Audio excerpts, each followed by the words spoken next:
Hi folks, Steve Glenn here with BeSmartPrepping.com. In this video I wanted to talk to you a little bit about the situation of without rule of law. So sometimes you'll see in these conversations about shit hits the fan, they'll talk about WROL, which stands for without rule of law. So basically it just means how you're living in a time, in a situation where it's kind of it's Wild West, and you got to take care of yourself, and you can't count on the police or anybody else to show up at your door, or when you call, and 3 minutes later they got response time down to 3 minutes, and they're showing up and knocking at your door asking what you need. In all likelihood, there might be a day that comes when you call and nobody will come. Nobody may even answer a 911 call. Certainly, there are counties and cities today in the United States that can't afford a police department. They can't afford a fire department. They have to rely on county services for those things. So it's not much of a stretch to imagine that, hey, in a shit hits the fan situation, in a currency crisis, you're going to have cities that don't have a police force. Okay? So, without rule of law, what does that mean? Does it mean you can just do whatever you want to do? No. Certainly, the Germans during World War II did a lot of things that were bad, and the Nuremberg trials happened after the war, and a lot of people were brought before those trials and were convicted. So don't think that you can just get away with anything. Okay? That will not be the case. What should be your attitude in a WROL situation? I would say start with the golden rule, right? Do unto others as you'd have them do unto you. That's probably a pretty good place to start. Don't get attitudes with people, right? Be friendly to people. Be nice to people. Now, if they get aggressive with you or mean to you, then maybe just part ways. Just say, okay, sorry, you must be having a bad day. I'm not sure, but I can see you're maybe upset or troubled or something. So we're just gonna part ways, and we're gonna take off. Okay, and don't stir up trouble. Right? You can escalate. Right? And cops are told not to escalate. They're taught to de-escalate problems. Not all cops do that sort of thing, but it takes a little bit of skill in doing that. But when people are hostile, you might just try to talk to them and say, "Man, I'm on your side. I know what you're going through. I've got a family myself, and see if you can look at him. Does this guy have a ring on his finger? He's probably married. He's probably got kids. Uh, and try to reach out to those people. If you get some extra stuff to barter, some water, or anything else, then take and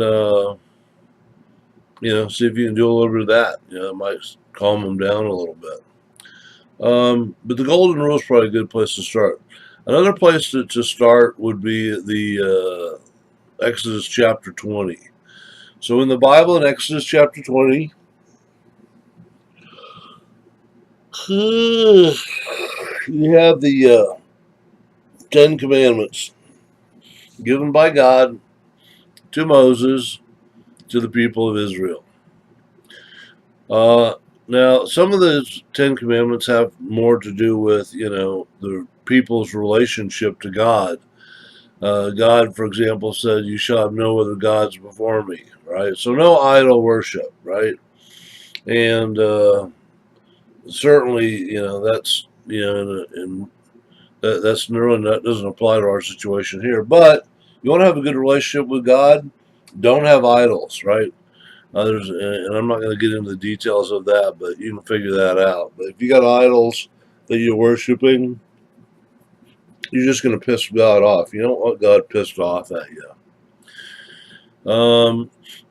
You shall not make a graven image for yourself is another one. You shall not misuse the name of the Lord. So the first three, or in fact, the fourth one is remember the Sabbath day to keep it holy. And then it starts in honor your father and your mother so that you will live long in the land that the Lord has given to you. So that's probably a good thing. Honor your mom and dad. Make sure that they're taken care of. And then it goes on. You shall not murder. Okay. Now, murder is different from kill. Okay. Murder is where you basically just take somebody's life. They have no choice in the matter. You tie somebody up, and they were being a little bit mean to you or something. So somebody conked them on the head, and now they're sitting there tied up, and you put a bullet in their head. Right? That's murder. Okay. Somebody who's not armed, who's running away from you, and you shoot them. That's murder. Okay. If you are having to engage somebody, with deadly force, then the only time you want to be doing that is when they are threatening your life. You have the right to defend your life. That is an inalienable right. That is a right. By that I mean this is a right that's given to you by God. Before there was a constitution, before there was any rule of law that existed on the planet, right? You still had the right to defend yourself. You had the right to keep your life. Okay. And if somebody's going to try to take your life away from you, you have, the right to defend yourself. You have the right to, if necessary, take their life to prevent them from taking your life. Okay. So, um, certainly do not murder, right? But there may be situations where you have to kill somebody. Somebody may break into your house, going to try to steal, your stuff, your preps, your food, your water, whatever else you've got. When they do that, when they're in your house, you have no idea what their intent is. You can't read their mind. And very easily they could just go, well, if you get in my way, I'm just going to kill you. So now you're back to that inalienable right of defending your own life. Okay. So do not murder would be another good rule to follow. You shall not commit adultery. Right. And of course, in a shit hits the fan situation, if you've got some preps, you're probably going to have some people out there and some women out there that are going to use uh, their sexuality to, to try to manipulate men and get some of the things that they want.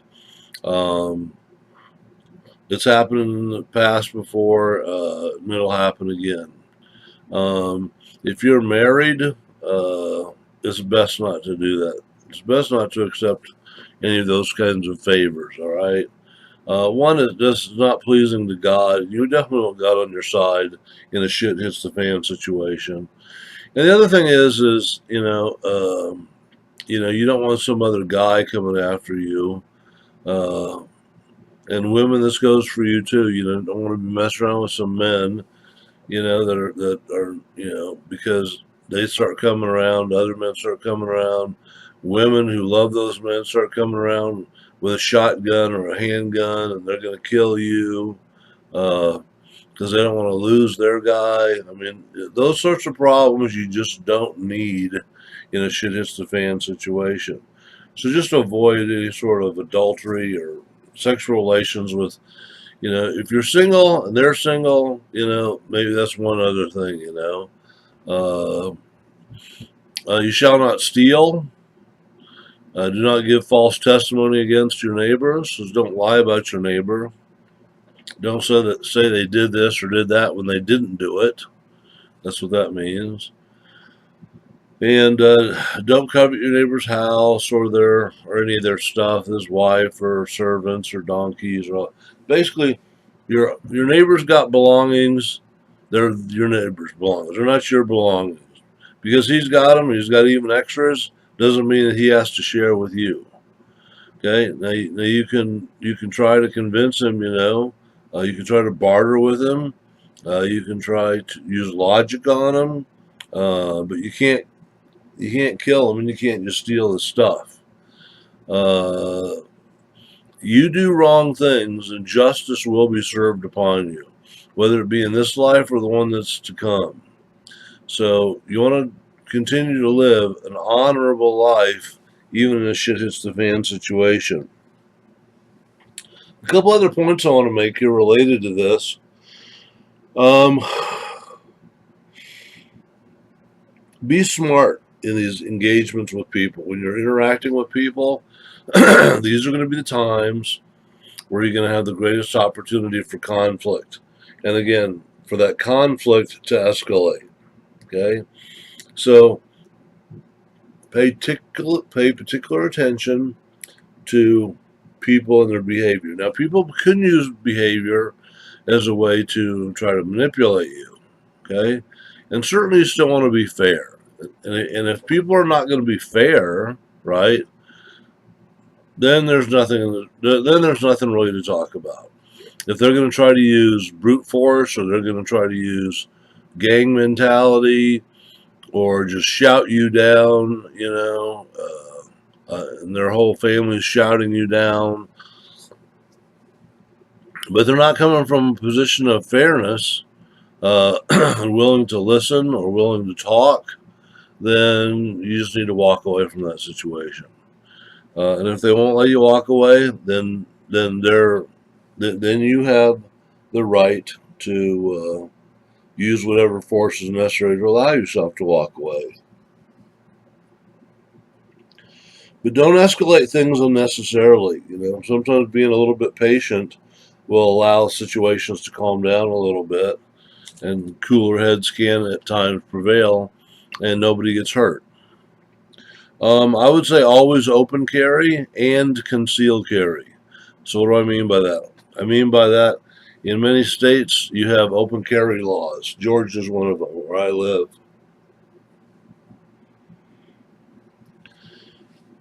Right now, if you open carry, you're probably going to get people that are going to call the cops, and because they're idiots and they don't know the law and they don't know that that's perfectly legal. And the cops have to respond. And then the cops are going to go, "Hey, do you have a concealed carry permit?" "Yes, I do." "Why don't you use it?"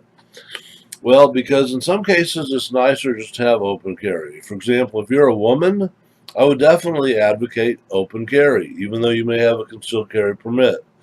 And the reason for this is if someone sees you carrying a sidearm and it looks like it's been on there for a while and you're pretty comfortable with that sidearm where it's at, you probably know how to use it and you probably know how to take care of yourself, and there's less likelihood that they're going to mess with you. That's my thought on that. If you have a concealed carry, then they can't see it. They don't know that you're carrying a firearm. So they might go, "Oh, there's a target. Look at that. Look at that woman. She's got a bunch of groceries getting in her car. Let's go and mug her. Let's take her groceries and her keys and gas, and heck, maybe might even take her too." Well, if they see you carrying a sidearm, they're going to go, she puts her hand on that sidearm pretty quick. We might have a little gun battle on our hands, and they're probably going to say, "Well, let's just wait. We can probably find an easier, safer target down the road. So let's not do that." So, let people know that you're packing.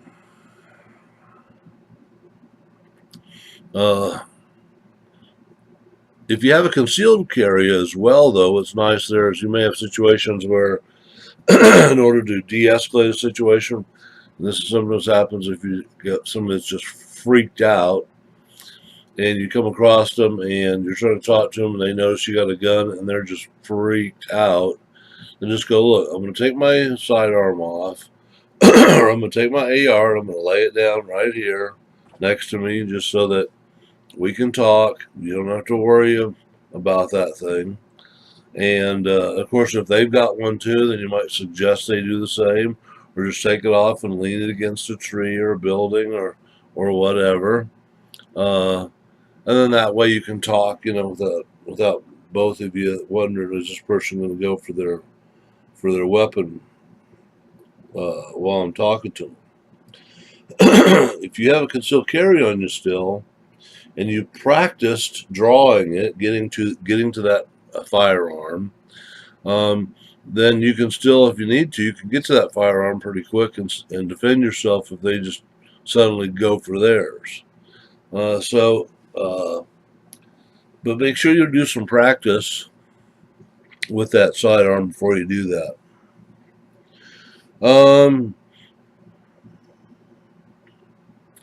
In confrontational situations with people, in this, without rule of law, make sure that you've got contingency plans. So make sure that you got escape routes. Make sure that when you're driving, you're thinking about, okay, where can I go if all of a sudden somebody pulls out and starts shooting at me? Where can I go? Don't put yourself in situations where you're blocked in and you have no options, right?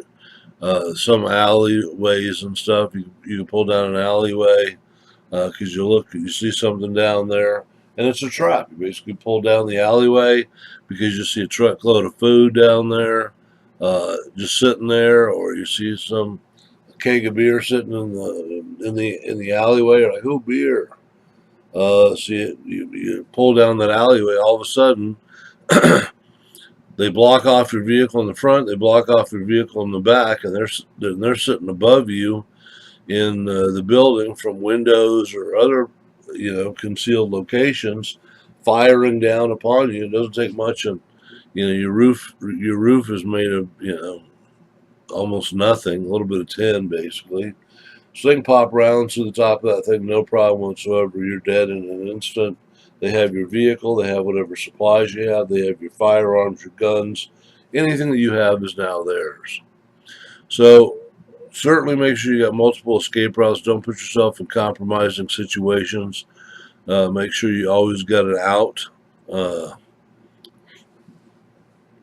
It's probably a good idea to have backup. Depending upon the situation, there's lots of ways you can handle having a backup team. Cops, whenever they get into a situation, they're going into a building, they don't know what they're going to encounter. They always are told to call for backup.